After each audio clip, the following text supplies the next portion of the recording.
Home minister Amit Shah ji ने भी बात किया है कि किसी तरह से कहीं जगह ढूंढ के चकमा हाजों को सेटल कराने में हमारा मदद करें। The chair and esteemed members, with regard to questions concerning the Chakma and Hajong communities, at the outset it is important to distinguish questions concerning citizenship and naturalization from racial discrimination. Article 1(3) of the Convention expressly recognizes the competence of state parties regarding legal provisions concerning nationality, citizenship and naturalization, provided such provisions do not discriminate any action against any particular nationality.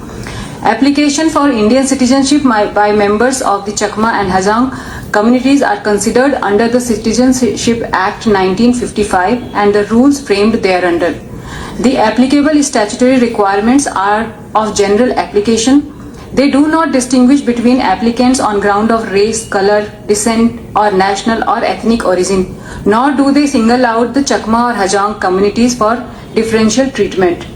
Further, we also wish to clarify that no deportation or relocation of Chakma and Hajong community has been ordered or authorized by the Government of India. Thank you, sir.